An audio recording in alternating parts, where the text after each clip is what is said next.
Cell phone అన్నది శరీరంలో ఓ భాగం అయిపోయింది. చిన్న నుంచి పెద్ద దాకా సెల్ ఫోన్ వాడటం కామన్ అయిపోయింది. సమాచార మార్పిడిలో అది చేస్తున్న సాయం అంతా ఇంత కాదు అన్న కామెంట్ ను కాదనలేని పరిస్థితి కూడా ఎదురవుతోంది. ఈ పరిణామాలను క్యాష్ చేసుకునేందుకు వేలాది మంది మోసగాళ్లు వలపుదందా మొదలు పెట్టారు. సక్సెస్ఫుల్ గా సాగిపోతున్నారు. వలలో పడ్డ వారికి కుచ్చుటోపీలు పెడుతూ కోట్ల రూపాయలు వెనకేసుకుంటున్నారు. సైబర్ క్రైమ్ల లిస్టులోకి వచ్చి చేరిన ఈ కొత్త రకం చీటింగ్ గురించి తెలుసుకుందాం.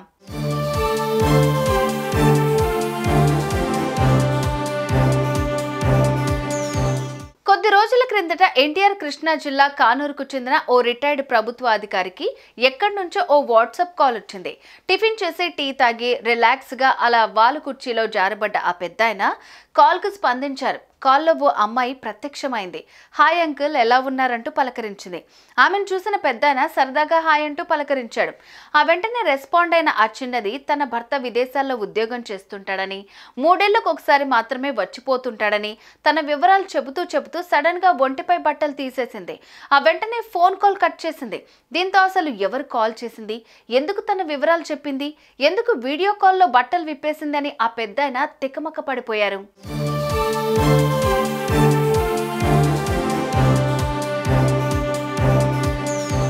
కట్ చేస్తే జస్ట్ కొద్దిసేపటికే మళ్ళీ సేమ్ నంబర్ నుంచి వీడియో కాల్ వచ్చింది. ఆ కాల్లో తాను ఆ యువతి జరిపిన కొద్దిసేపు సంభాషణ దృశ్యాలతో తాను ఆ పిల్ల అసభ్యంగా మాట్లాడుకున్నట్లుగా వీడియో ప్లే అయింది. అసలు ఏం జరిగిందో అర్థమయ్యే లోపల వేరే నంబర్ నుంచి ఫోన్ వచ్చింది. చూడు మిస్టర్, మీరు ఎవరో లేడీతో అసభ్యంగా మాట్లాడినట్టుగా మాకు వీడియోతో సహా రిపోర్ట్ వచ్చింది. నీ మీద లైంగిక వేధింపుల కేసు పెట్టబోతున్నాం. వీడియో ఆధారాలున్నాయి కాబట్టి నీకు జైలు తప్పదంటూ ఎవరో పోలీస్ అధికారి ప్రొఫైల్తో ఉన్న నంబర్ నుంచి ఫోన్ వచ్చింది. దీంతో ఆ ఆసామి భయపడిపోయాడు. అమ్మాయిలకు ఫోన్లు చేసి నగ్నంగా మాట్లాడమంటూ ఒత్తిడి చేస్తావా? మీ మీద కేసు పెట్టాం, లోకల్ పోలీసుల సహాయంతో మిమ్మల్ని అరెస్టు చేయబోతున్నామంటూ బెదిరించేశాడు. పోలీసులు ఇంటికొస్తే పరువు పోతుందని భయపడిపోయాడు. ఆ కేసు నుంచి తప్పించుకోవాలంటే ఎలా అంటూ ప్రశ్నించేసరికి ఫోన్ చేసిన కేటికల్లు రెచ్చిపోయారు. అరెస్టు కాకుండా ఉండాలంటే 10 లక్షల లంచం అన్నారు. 7 లక్షలకు డీల్ సెట్ అయింది. ఆ తర్వాత ఆ డబ్బుల్ని ఆ పెద్దాయన ఆ ఫోన్ చేసిన వారి నంబర్కు పంపడం జరిగిపోయింది. మొత్తానికే 3 ముద్దు మాటలకు 7 లక్షలు పోగొట్టుకున్న ఆ సార్ గారి మనసు వికలమైపోయింది. ఆ వెంటనే పోలీస్ స్టేషన్కి వెళ్ళాడు. జరిగిన విషయం పోలీసులకు చెప్పాడు. అఫ్కోర్స్ అప్పటికే అలాంటి మోసాల పాలైన మరో 3 వృద్ధులు కూడా నిన్న మొన్న రిపోర్ట్ ఇచ్చారని పోలీసులు అనడంతో నివ్వెరపోయాడు. పోలీసులు తాజాగా ఈ పెద్దాయన కేసు కూడా నమోదు చేశారు.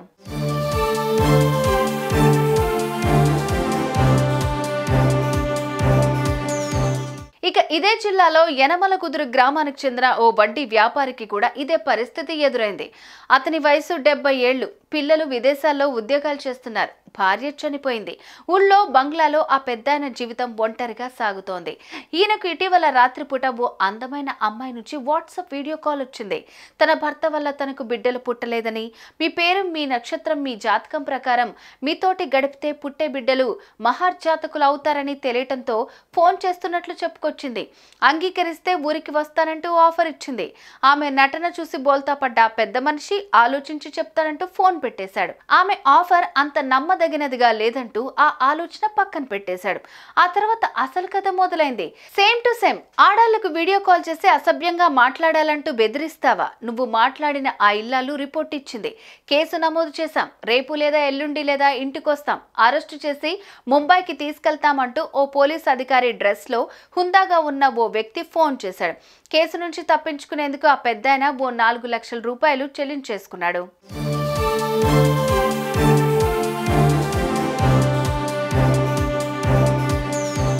వీళ్ళిద్దరే కాదు, దేశంలో ఎంతో మంది ఈ తరహా మోసగాళ్ల కుయుక్తులకు బలైపోతున్నారు. ఇలాంటి మోసాలు చేసేందుకు ఉత్తర భారతదేశంలో పెద్ద ముఠాలే తయారయ్యాయి. కొందరు బాధితులు కేసు పెట్టుకోండంటూ తెగేసి చెప్పేస్తున్నారు. కొందరు మాత్రం ఇలాంటి అమాయకులు మాత్రం అడిగినంత సొమ్ము వారిచ్చిన బ్యాంకు ఖాతాకు ట్రాన్స్ఫర్ చేసి ఓ పెద్ద గండం నుంచి బయటపడ్డట్టుగా ఫీల్ అవుతున్నారు. ఈ హనీ ట్రాప్ త్రూ వాట్సాప్ కేసులు రోజు పెరిగిపోతూ ఉండడంతో పోలీసులు ఒక ప్రకటన విడుదల చేశారు. ఇలాంటి కాల్స్ వస్తే కట్ చేయండి అంటూ సలహా ఇచ్చారు.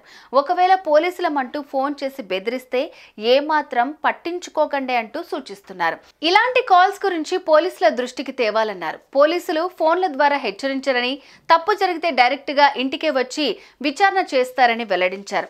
కేసుల పేరుతో బెదిరిస్తే ఎట్టి పరిస్థితుల్లో డబ్బు మాత్రం చెల్లించవద్దంటూ క్లియర్ కట్ గా వివరించారు. So dear uncles, please take care.